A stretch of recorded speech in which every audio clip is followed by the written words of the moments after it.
Hello, I am Hong Jiwoo and I am here with my teammates Aaron and Tiff. We are going to present our research paper with the title of Horticultural Development Potential of Tawangmangu based on environmental factors. It was written by me as Hong Jiwoo, Aaron Xander Mulyadi, Thivesha Kumar, Karisa Nur Kaila Sutanto, and Sekar Wulan Prasetya Ningtyas. Horticulture is one of the agriculture sectors which utilizes methods of developing and managing agricultural goods such as vegetables, fruits, and ornamental plants. As a sector in agriculture, horticulture has a very important role in improving nutritional intake in a community, providing work opportunities, and developing the national economy of Indonesia. Based on an analysis conducted by Ridwan Shah in 2015 concerning the development of horticultural land in Indonesia, climate, width of land, altitude, and quality of human resources, it's shown that it can affect good and optimal horticultural growth in Indonesia. The geographic location of Indonesia, with its tropical climate, fertile soil, and a high level of rainfall, makes Indonesia very good in developing horticulture. So apart from geographical location, human resource capacity is definitely very important in developing the sector in Indonesia. Although farmers still need more efficient agricultural systems such as irrigation technology and distribution lines. In order for horticulture to grow further, such as in the region of Tawangmangu, a particular environmental setting, which I just mentioned, is all required. Next slide, please. Okay, so the horticultural potential of Tawangmangu. So Tawangmangu is among the regions in Indonesia which have very high potential in developing horticulture based on a variety of supporting factors. Tawangmangu is among the highest, the regions with the highest amount of shallot production because it has a high altitude, which is measured at around 1,000 meters above sea level, which means that it's suitable for planting different kinds of crops. Apart from this, Tawangmangu is an area where on the Mount Lau slopes, which is very advantageous in developing horticulture due to the fertile nature of the soil and cool climates of Tawangmangu. The geology can be seen in the 2023 Tawangmangu Agriculture Report compiled by the Central Statistics Bureau of Indonesia, in which 81.6% of Tawangmangu farming projects in each household grows horticultural crops such as shallots, garlic, and cayenne.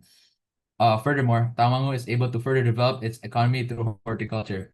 A horticultural literature study conducted by Santoso et al. In 2024 revealed the potential of businesses within the agricultural subsector. Besides that, Tawangmangu covers different horticultural components such as planting ornamental flowers, vegetables, fruits, and herbs, which gives it a wide array of opportunities in developing different and innovative business models. So what are the no, wait, next slide, next slide. So what are the challenges and gaps for Tawangmangu in this sector? Government support remains too centralized in food crop agriculture, such as rice, corn, and soybeans, as well as maize, when horticulture is still no less important than the mentioned crops that I just said. A research conducted by Satyani et al. In 2025 presented horticultural-oriented villages in Tawangmangu that can produce various and excellent agricultural products by utilizing this region's natural wealth and biodiversity. Additionally, Tawangmangu remains a region which is not yet profoundly identified among the people, so there's not enough awareness and promotion among the farmers and people outside Tawangmangu. The problem arises because of a lack of widespread public promotion through limited usage of modern technology to promote Tawangmangu's overall potential. What is the research purpose and what's the purpose of our research and what does it contribute to? So we aim to conduct a systematic review of horticulture in Tawangmangu, identify and analyze development patterns and trends, as well as evaluate technological, policy, socioeconomic, and agroclimatic factors that influence horticultural activity in the region. We also aim to assess Tawangmangu's potential in the horticultural sector from existing research and conclude a result. To begin our literature review, horticulture originates from the Latin words hortus, meaning garden, and colere, meaning to cultivate. Broadly, it refers to the cultivation of fruits, vegetables, ornamental plants, and medicinal plants. In Indonesia, horticulture plays a crucial role in food security, economic development, and agricultural diversification, especially because it produces high value commodities with nutritional, medicinal, and aesthetic benefits. Next slide. So, despite its importance, horticulture development varies significantly across regions. Tawangmangu shares similar agroclimatic and soil conditions with established highland horticultural centers as Lembang in West Bandung, Berastagi in Karo Regency, and Bedugul in Bali, such as all of them being situated at elevations of 1,200 meters to 1,300 meters above mean sea level and them being underlain by andesol soils. For instance, Lembang allocates around 3,033 hectares to horticulture, making it a horticultural center known for cultivating crops such as tuber or sweet potato, spinach, cassava, and aubergines. Brastagi is known for its diversified fruit production, including an annual yield of approximately 1,450 quintals of Siamese oranges, and acts as a strategic agropolitan area. Meanwhile, Bedugul supports strong strawberry cultivation and is largely managed by small-scale farmers, with around 600 hectares dedicated to agriculture.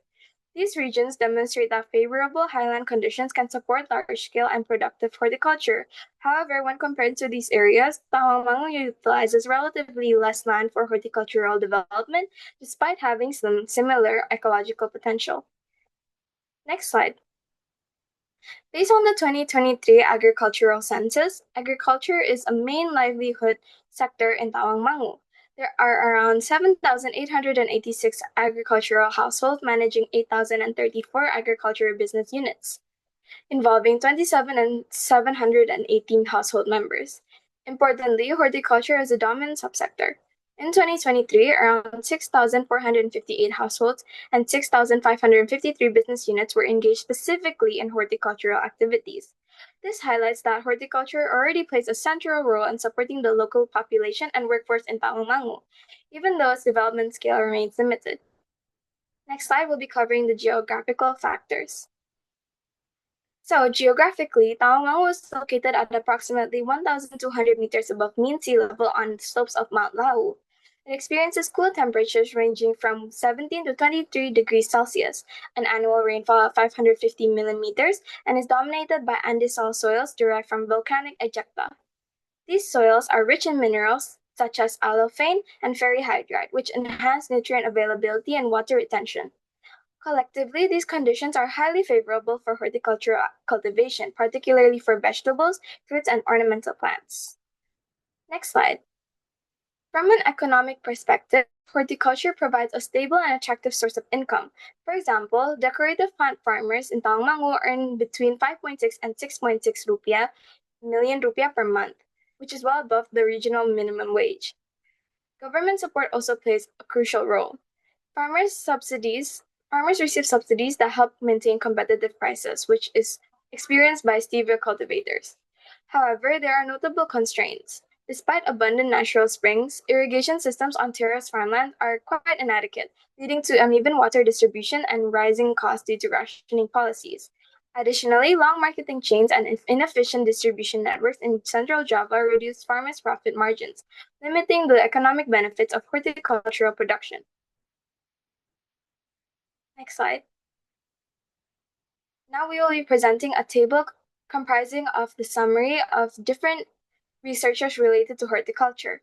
It shows the importance of a multidimensional analysis where Santoso, Chung, Ridwansyah, and colleagues assess sustainability, production, and they utilize various methods such as principal component analysis, cluster analysis, spatial analysis, and AHP in various regions of Indonesia. To present a research gap, although these studies provide valuable insights, no previous research has conducted a comprehensive, integrated assessment of Tawangmangu that combines agroclimatic factors, technology, human resources, distribution systems, and policy. This study addresses that gap. Our findings indicate that Tawangmangu possesses strong horticultural potential, supported by a favorable climate and fertile soils. However, its development is still constrained by low technological adoption, irrigation challenges on terraced land, and inefficient distribution networks. Next slide, please. Now, moving on to the methodology. For the research method, we used a systematic review approach, which is a structured research paper that summarizes and collects data from multiple studies and journals. It synthesizes various relevant studies in correlation to Tawangmangu's horticulture potential. It allows researchers to examine and compare evidence from different sources and regions with different climates. And lastly, it results in a deep understanding of the factors influencing horticulture development. Next slide, please. Through our research, we followed guidelines like PRISMA, starting from identification, screening, and lastly with the eligibility.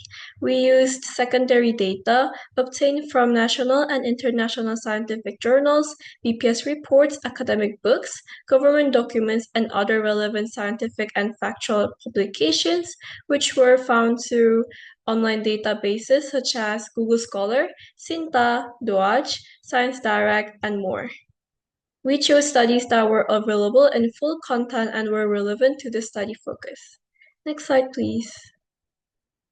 Now is about Chapter 4, Results and Discussion. There are two factors that lead to development of highland horticulture crops, which are agroclimatic and edaphic factors. Starting off with the agroclimatic factors, which focus on climate and humidity.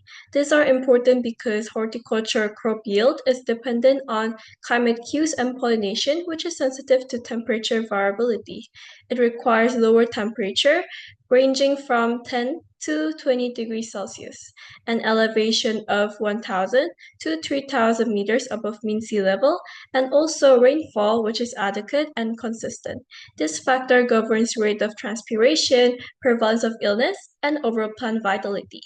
Next is about edaphic factors that focus on soil texture and composition, which contribute to nutrition uptake, aeration, and root penetration. For the soil type, andesol is used, and loamy soils accelerate water absorption and drainage due to its balanced sand content enriched with organic matter as well as microfauna.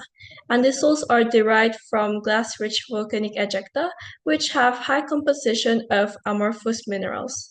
Volcanic ash and andesols contain high water retention, rich mineral content, and low bulk density. These key factors buffer plants against drought, produce naturally fertile soils, ensure good aeration, which brings to healthy root development, and also prevent rapid decomposition.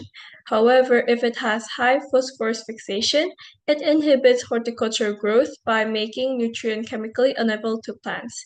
Hence, with necessary alterations, loamy andesols are optimal for horticulture cultivation. Next slide, please. Tawangmangu has high potential for horticulture development because the region's factors align well with the key factors in terms of temperature, elevation, and soil type. Sumani from Soil Science Department, Lambung Mangkurat University in 2025 stated that soil in Tawangmangu is composed of andesol soil types, providing high suitable conditions for horticulture crops. Next, Afrianica in 2020 found that Tawangmangu is located approximately 1,000 meters above mean sea level, and this contributed to high shallot productivity of 98.47 quintals per hectare. And lastly, Sana in 2021 mentioned that Tawangmangu has a stable temperature around from 20 up to 25 degrees Celsius. Additionally, in a website named Climate Data, it is written that Tawangmangu has average temperature around 70 degrees Celsius up to 23 degrees Celsius. This temperature not perfectly, but it fits in the range of favored temperature for horticulture development. The combination of favorable climatic conditions, elevation, and fertile andesol soils allow Tawangmangu to have high potential for its horticulture development. Next slide.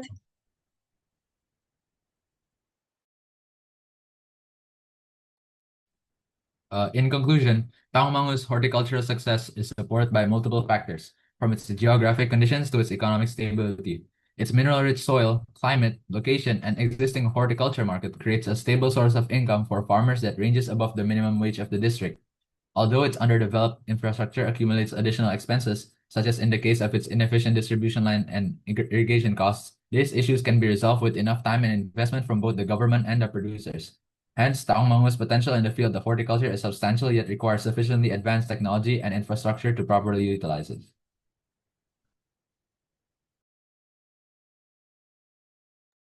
This wraps up our research paper regarding horticultural potential in Tawangmangu. Thank you for listening.